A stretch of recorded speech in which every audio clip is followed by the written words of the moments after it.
Asma-asma Allah itu sangat menyentuh rasa keimanan kita. Apabila kita bisa mendengarkan dan menghayati makna di dalamnya, insya Allah kedekatan kita, insya Allah keyakinan kita akan kekuasaan Allah itu sangat mungkin untuk bisa bertambah. Ada pepatah mengatakan, tak kenal maka tak sayang. Maka ya kenalilah Allah. Mari kita bersama mengenali Allah dengan mempelajari asma-asmanya. A'udzu billahi minasyaitonir rajim. Bismillahirrahmanirrahim. Yang pertama adalah kalimat Allah. Allahul ladzi la ilaha illa anta. Bermakna Allah, tidak ada Tuhan yang berhak disembah kecuali Allah.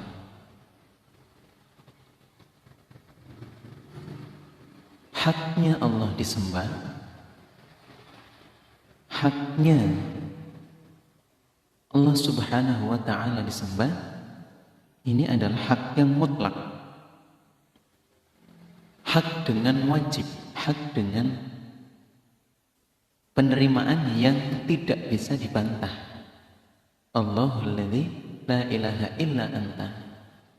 Kita lanjut.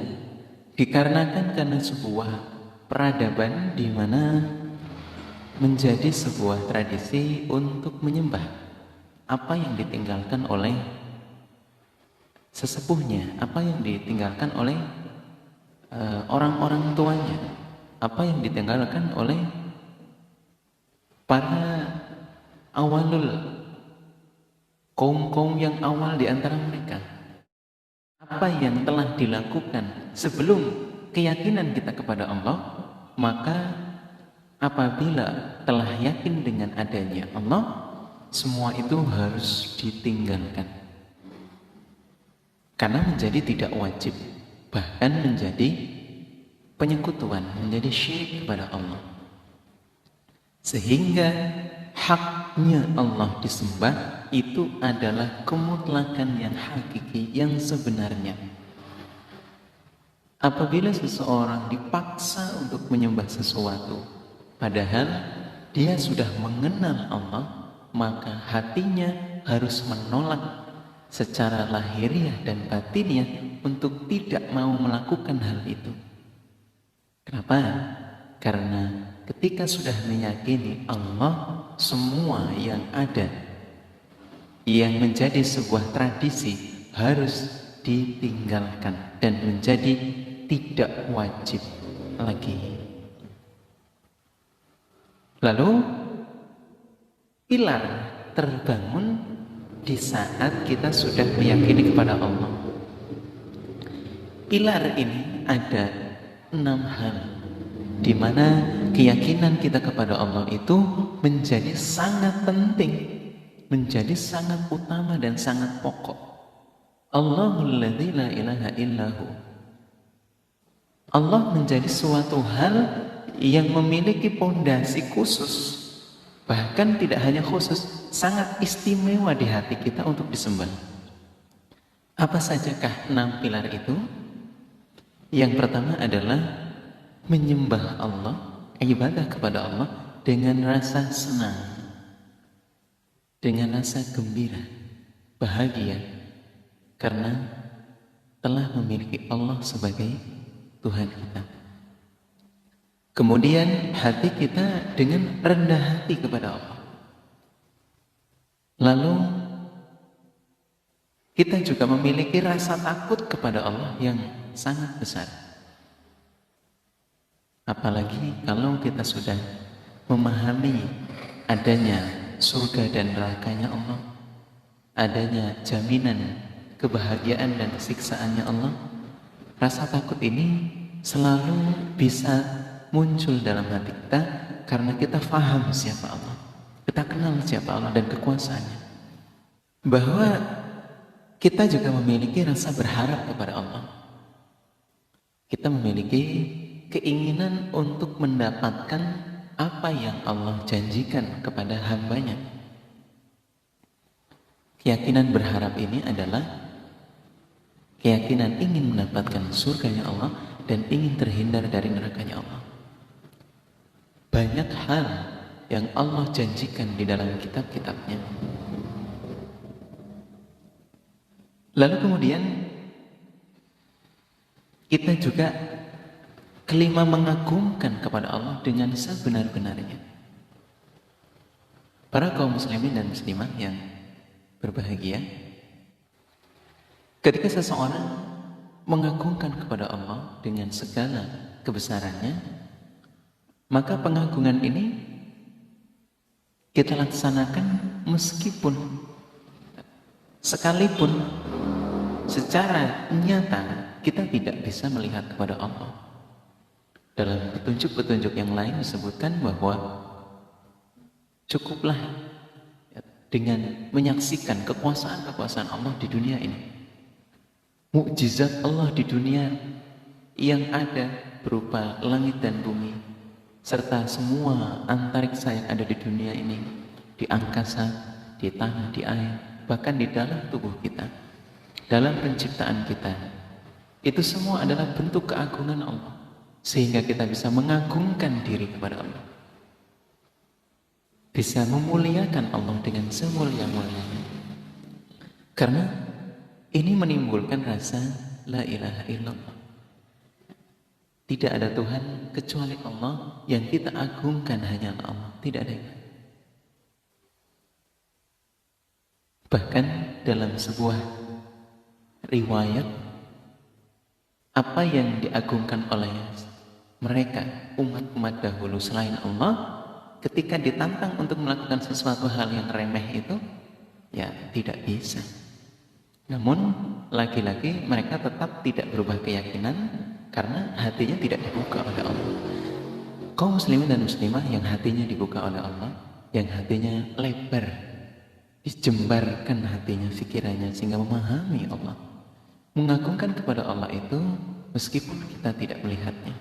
Petunjuknya, apabila kita betul-betul tidak bisa melihat Allah secara langsung, maka keyakinan kita bahwa Allah selalu mengawasi kita itu adalah sesuatu yang harus ditanamkan, sehingga ketika kita tidak melihat kepada Allah, maka Allah selalu melihat kepada kita dimanapun kita berada.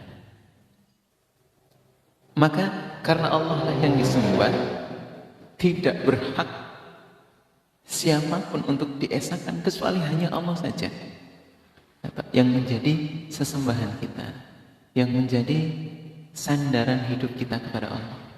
Kita akan kembali kepadanya. Coba hayati kita awal diciptakan melalui Nabi Adam, kemudian darinya lah semua umat itu ada. Dari awal penciptaan roh kita melalui Nabi Adam, sehingga besar kemungkinan keyakinan kita, ketaatan kita kepada Allah ini akan membuat Allah mengizinkan kita kembali untuk bisa berjumpa kepada Allah. Dengan ketaatan kita kepada Allah, kita yakin untuk bisa mendapatkan kenikmatan Allah yang sejati, yaitu jannah, surga Firdaus. Karena dua hal yang akan pasti kita lalui, di mana ada surga dan ada neraka. Surga adalah tempat yang kekal abadi selama-lamanya, dan neraka pun demikian, adalah suatu tempat yang kekal abadi selama-lamanya di akhirat nanti. Allahu la ilaha illa anta, bahwa hanya Allah zat yang maha suci dan maha luhur, tidak ada lagi Tuhan selainnya. Conclusionnya, kesimpulannya, dengan itu keyakinan kita untuk pasrah, meyakini mutlak ketaatan semuanya hanya kepada Allah Subhanahu wa ta'ala.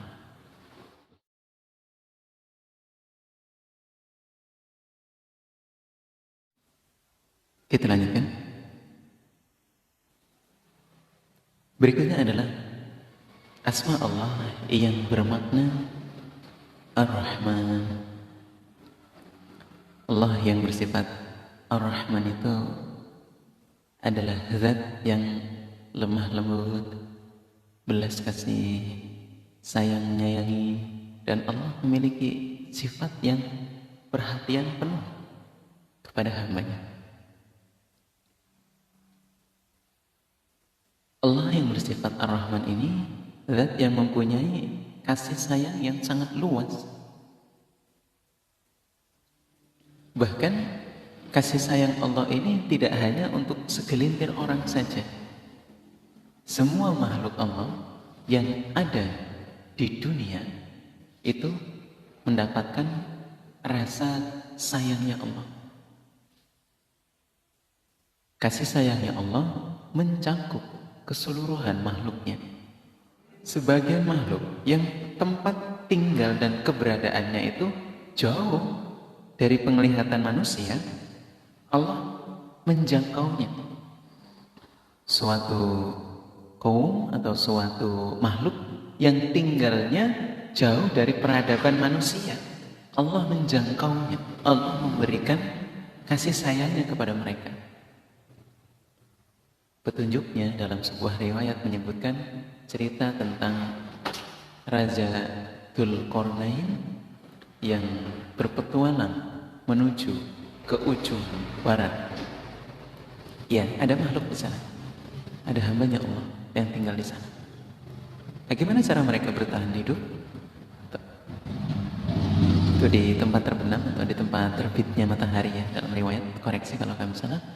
Nah, beliau menjumpai makhluk-makhluk itu tinggal di tempat yang sangat panas pada saat matahari itu datang, dan mereka bersembunyi dari makhluk Allah yang berupa matahari itu. Kemudian pada saat bulan datang, ya kedinginan luar biasa karena jaraknya yang sangat makhluk Allah, bulan, matahari. Nah, seandainya pun ada makhluk yang sejauh itu, Allah menjangkau kasih sayangnya. Coba kita memahami dalamnya lautan yang sangat dalam. Ketika menyelam ke dalam lautan yang begitu dalam, yang gelap itu, ada makhluk-makhluk Allah yang di dalamnya ya luar biasanya Allah, kuasanya Allah, tetap bisa melihat dalam kedalaman. Dan menurut penelitian itu ya ada ilmunya luar biasa. Nah, Allah lah yang menjangkau semua kasih sayang terhadap semua makhluknya. Bahkan ketika ada sebuah makhluk yang terisolasi di dalam batu, atau tidak bisa keluar di dalam gua, ya Allah masih memberikan rezekinya. Sampai akhirnya mungkin Allah akan mencabut rezekinya dan nyawanya.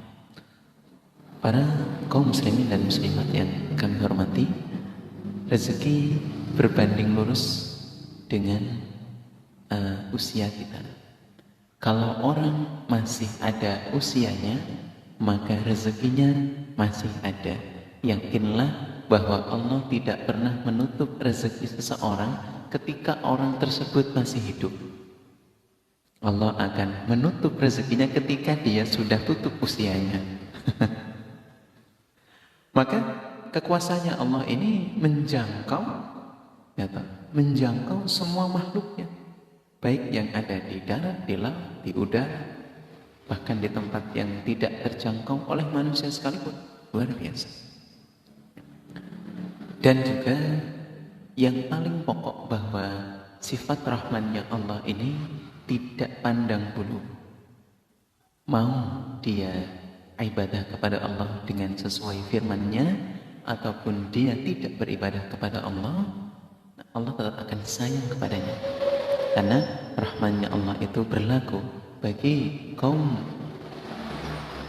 mukminin wal mukminat, dan juga bagi orang-orang yang maksiat ataupun yang menentang terhadap Allah. Tetap Allah memberikan kasih sayangnya, tidak pandang bulu.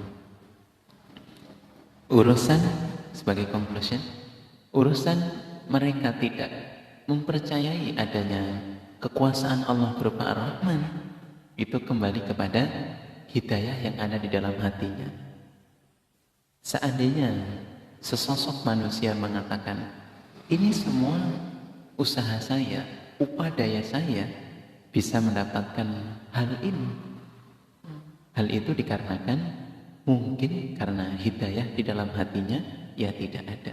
Orang-orang mukmin wal mukminat yang yakin dengan kekuasaan Allah, hal itu tidak menjadi kebanggaan kalau sesuatu yang kita usahakan itu benar-benar dari kita sendiri. Yakinlah bahwa Ar-Rahman itu bisa mencakup terhadap makhluk yang ada dimanapun di seluruh penjuru dunia ini, baik yang ada di langit, di bumi, bahkan di suatu tempat yang tidak pernah kita lihat mungkin, ataupun dia dalam keadaan mukmin kepada Allah ataupun maksiat kepada Allah. Alhamdulillah, jazakumullahu khairan. Para kaum muslimin dan muslimat yang kami hormati, yang berbahagia, sifat Allah berikutnya adalah Ar-Rahim. Ada satu tambahan di mana bahwa Ar-Rahman ya Allah itu tidak ada bandingannya, dan juga paling puncaknya kasih sayang adalah kasih sayangnya Allah. Rasa lemah lembutnya Allah itu betul-betul melebihi semua makhluknya. Salah satunya adalah ketika hambanya dari lahir belum beriman kepada Allah, kemudian Allah memberikan waktu terus menerus sampai akhirnya mungkin di akhir hayatnya baru meyakini adanya kekuasaan Allah. Allah masih menerima taubatnya asalkan tidak saat syakaratul maut. Betapa maha luasnya dan betapa polanya kasih sayang Allah. Kita masuk ke materi berikutnya, di mana Ar-Rahim, Allah yang maha penyayang. Allah zat yang maha penyayang adalah zat yang mempunyai sifat sayang yang luas, namun wabil khusus untuk orang-orang iman pada hari kiamat, pada hari akhir, khususnya orang-orang iman. Kasih sayang Allah yang berupa Rahim sangat ditujukan untuk orang iman yang imannya kepada Allah dengan iman yang baik dan benar. Para kaum muslimin dan muslimat, bahwa bagi orang iman itu mendapatkan jatah kasih sayang Allah, di mana orang-orang iman itu sesamanya itu ya banyak hal yang berupa kasih sayang. Salah satunya adalah rasa kasih sayang yang terdapat antara seseorang yang apabila melihat saudaranya, apabila melihat muslimin yang lain, muslimah yang lain dalam keadaan dicoba, hatinya tersentuh, hatinya merasakan iba yang sangat tinggi, kasihan. Kemudian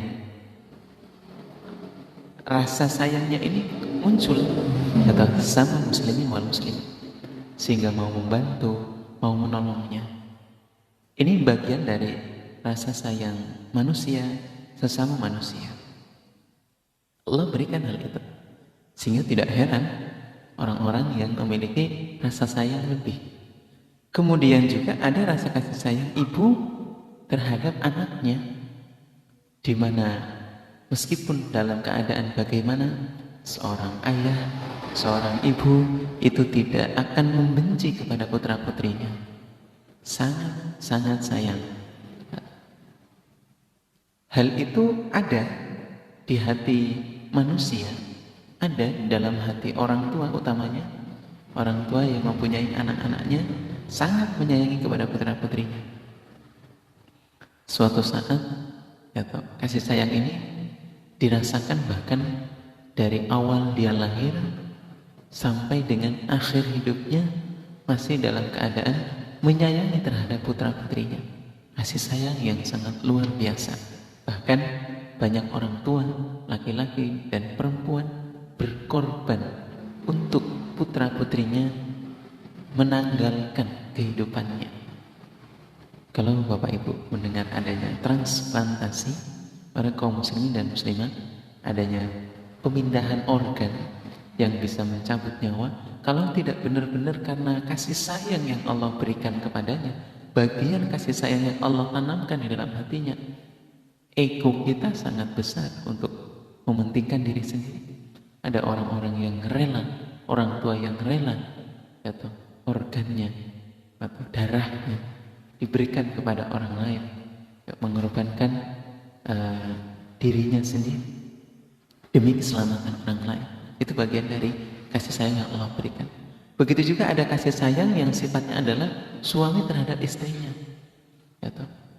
Ketika dia awal berkenalan dan mencintai, kemudian setelah menyaksikan masa kelahiran anak-anaknya, ketika merawatnya, ketika memasuki usia lansianya, ketika memasuki masa rahimnya, di sana sudah sama-sama kakek-kakek dan nenek-nenek, di mana keduanya masih tetap dalam keadaan sayang.